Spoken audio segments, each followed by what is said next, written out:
상륙하는 모든 것을 다 때려 부수는 강력한 전력이 될 뻔했던 일본의 89식 보병 전투차를 아시나요?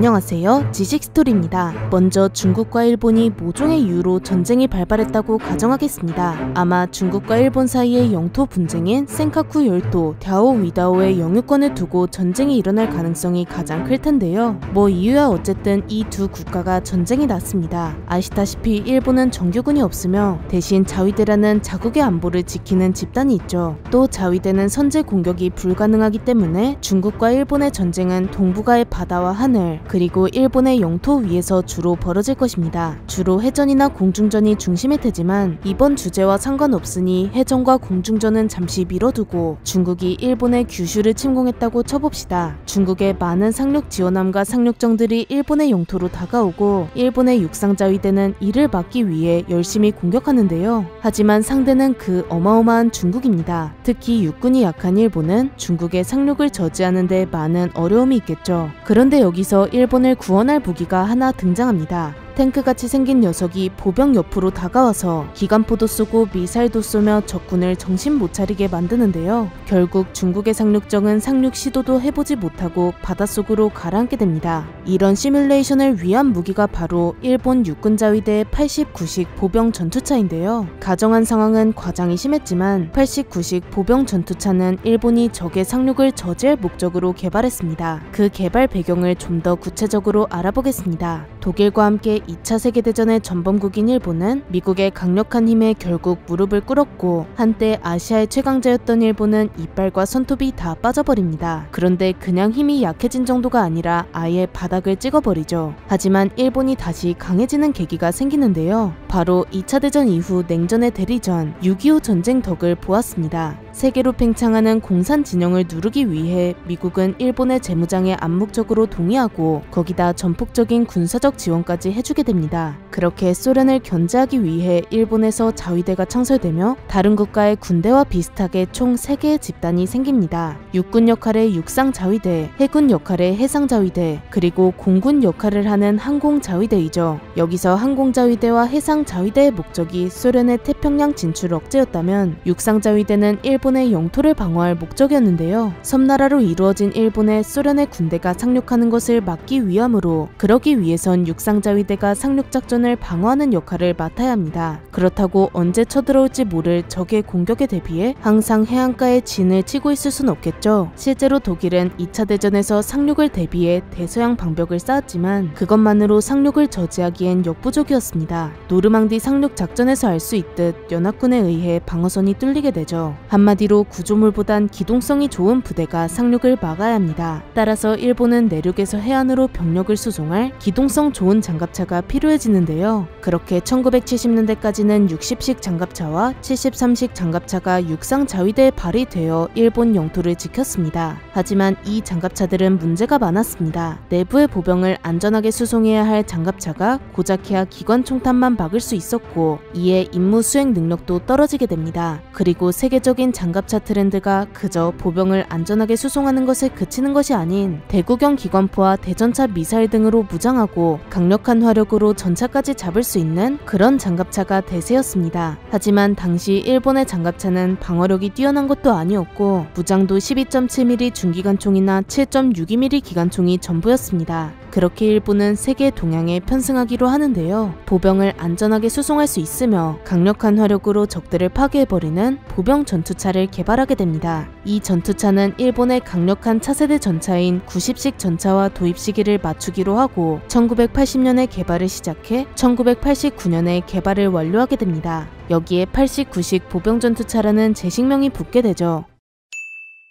89식 보병 전투차의 재원을 살펴보겠습니다. 전장은 6.8m이며 중량은 26.5톤입니다. 승무원은 장갑차를 운용하는 데 필요한 장갑차장과 조종수, 포수가 탑승하고 이들을 제외한 보병 7명까지 태울 수 있습니다. 최고 속도는 시속 70km, 주행거리는 400km이죠. 무장으로는 35mm 기관포 한 문과 79식 대전차 미사일을 2개 탑재하는데요. 부무장으로 7.62mm 동축 기관총을 한정 장착합니다. 엔진은 600마력의 수랭식 디젤 엔진을 채택했죠. 89식 보병 전투차는 굉장히 잘 만든 기갑 장비입니다. 이는 냉전 당시 소련의 상륙을 저지하기 위해 개발된 보병 전투차량으로 소련의 상륙 장비와 기갑 장비를 파괴하기 위해 강력한 무장을 장착하고 있습니다. 주포로 당시 육상자위대가 사용하는 가장 큰 기관포인 35mm 기관포를 채택했습니다. 이 정도 기관포면 전차의 전면 장갑까진 힘들더라도 2세대 전차의 측면 장갑 정도는 파괴할 수 있습니다. 사정거리도 꽤 준수한데요. 최대 3km 거리의 목표물을 맞힐 수 있습니다. 해안에서 수평선까지의 가시거리가 4km 정도이니 상륙을 시도하는 적의 부대를 공격하기 충분하죠. 그래도 이 정도 화력으로 강력하다고 말하기엔 좀 민망한데요. 당연히 이게 끝이 아닙니다. 89식 보병 전투차는 79식 대전차 미사일 발사기를 2개 장착하고 있는데 이는 최대 사정거리가 4km로 일반적인 전차의 사정거리보다 길어졌습니다. 전차를 먼저 발견하면 잡을 수 있다는 말이죠. 그리고 이 미사일은 전차를 넘어 적의 상륙 정도 공격할 수 있습니다. 총 4발의 79식 대전차 미사일을 탑재하고 있으며 이 중 2발은 미사일 발사기에 2발은 예비 탄약으로 탑재합니다. 그리고 근거리 교전이 일어날 경우도 대비했는데요. 주포와 같은 방향을 바라보는 7.62mm 동축 기관총을 장착했습니다. 또한 내부에 탑승한 보병도 외부를 공격할 수 있도록 총안구가 양옆에 3개씩 장착되어 있으며 차량 뒤쪽에 하나가 더 있어 총 7개가 존재하죠. 측면에 있는 총안구 중 가장 앞쪽에 있는 건 최대한 앞을 바라보고 있으며 필요할 때만 개방해 사용할 수 있도록 설계되었습니다. 그리고 89식 보병 전투차는 굉장히 강력한 방어력을 보여주는데요. 기존의 다른 국가의 보병 전투차는 어지간해선 아변 장갑을 채택했지만 89식은 전차에 주로 사용하는 세라믹 복합 장갑을 채택했습니다. 아변 장갑을 채택한 다른 나라의 장갑차와 비교도 안 되는 방어력을 보여주죠. 전차도 잡을 수 있는 강력한 화력의 전차 수준의 장갑까지 아주 공수가 두루 갖춰진 89식 보병 전투차는 장갑차라는 이름에 걸맞게 병력 수송력도 준수합니다. 3명의 차량 운용 인원을 제외하고 7명의 보병을 수송할 수 있죠. 거기다 속도도 굉장히 빠른데 무려 시속 70km의 속도로 주행할 수 있습니다. 다만 약간의 단점이 하나 있다면 자체적인 도하 능력이 없다는 것인데요. 도서상간이 많아 강과 계곡이 많은 일본 특성상 도하 능력이 꼭 있어야 할 것 같지만 웬만한 장갑차에 다 있는 도하 능력이 89식 보병 전투차에는 없습니다. 물론 이것도 이유가 있습니다. 일본은 도로망이 아주 발달한 나라죠. 섬과 섬 사이 그리고 대부분의 하천이 다리로 연결되어 있기 때문에 도하 능력이 아주 필수적이진 않습니다. 다리가 부서진다면 조금 난감하긴 하겠죠.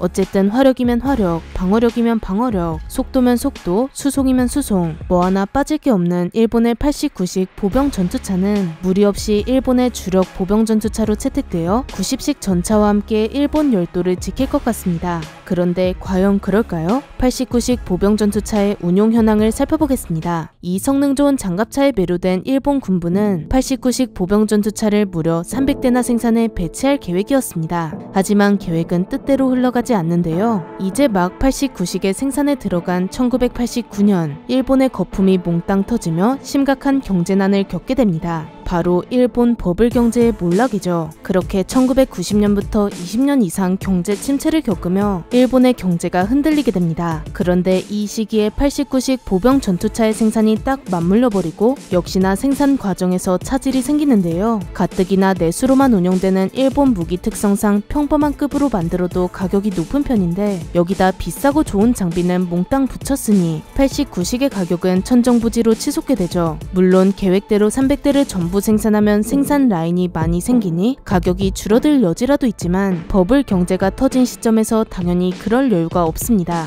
그렇게 제대로 생산하지도 못하고 조금씩 생산하다가 오히려 갈수록 가격이 오르는 최악의 상황이 벌어집니다. 최종적으로 책정된 가격이 무려 6억 8천만 엔으로 하나로 약 70억 원에 달하는 미친 가격이죠. 우리나라의 K-21 보병 전투차의 가격이 약 32억 원 수준인데 비슷한 성능임에도 무려 2배 이상이 비쌉니다. 경제는 경제대로 어렵고 무기는 이렇게 비싸고 그렇다고 만들어 놓은 걸 안 살 수는 없으니 그래도 찔끔찔끔 구매를 하긴 하는데요. 1989년부터 2004년까지 총 68대만을 생산하게 됩니다. 그마저도 2002년부터 2004년까지는 1년에 한 대꼴로 생산한 것이죠. 원래 목표는 300대를 모두 생산해서 기존의 73식 장갑차를 전량 대체하는 것이었지만 대체에 실패해 73식 장갑차도 아직까지 현역에서 구르고 있습니다. 이렇게 준수한 성능으로 개발했지만 경제가 흔들리며 함께 망해버린 일본의 장갑차 89식 보병전투차에 대해 알아보았는데요. 영상을 재미있게 보셨다면 구독과 좋아요 부탁드립니다. 감사합니다. 지식스토리였습니다.